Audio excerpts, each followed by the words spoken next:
Bonjour, mon nom est Mario Carrier, je suis un paramédic avec IHS en Nouvelle-Écosse. Ce qui m'a inspiré à devenir un paramédic, c'est quand j'étais tout jeune, ma mère était une infirmière et j'ai aussi vu mon grand frère devenir policier. Alors, paramédic est un petit peu une combinaison des deux. C'est comme un petit peu avoir une infirmière dans un véhicule d'urgence. C'est ce qui m'a inspiré. L'éducation requise pour devenir un paramédic est une 12e année complétée avec des sciences ou un secondaire 5 si vous êtes habitant du Québec. Le cours est environ 1 an, 2 ans en Ontario. C'est très condensé. Dans les maritimes, on peut le faire ici en Nouvelle-Écosse à travers Medavie ou à l'île du Prince-Édouard à travers le Collège Holland. Mon expérience était très le fun. J'ai beaucoup apprécié le cours. C'est vraiment diversifié. Il y a beaucoup de pratiques dans le cours. Très demandant cependant. C'est très condensé. Mon expérience était fantastique. C'est un cours qui est très condensé, très difficile, mais très gratifiant. Il n'y a pas vraiment de journée typique dans ma profession. On se présente à la base, on vérifie notre équipement, on fait sûr que le camion est prêt à partir, puis on commence à remplir les appels du 911. Des fois, entre les appels, on va faire des transferts entre les hôpitaux et aussi on va amener des patients de la maison à l'hôpital ou de l'hôpital à la maison. Ça peut être vraiment tranquille ou ça peut être vraiment occupé. Les opportunités en Nouvelle-Écosse comme paramédic sont immenses. Il y a un gros besoin pour les paramédics présentement.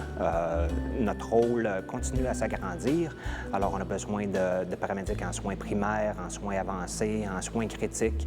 On a aussi un programme avec les ECP qui travaillent dans les maisons pour personnes âgées.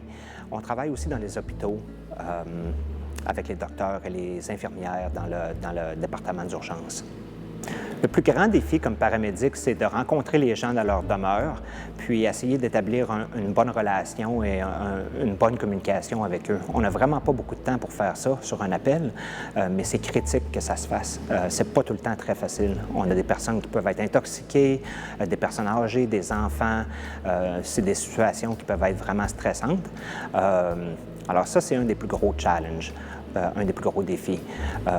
Mais je peux aller chez nous à tous les soirs et me dire que j'ai accompli quelque chose de bien.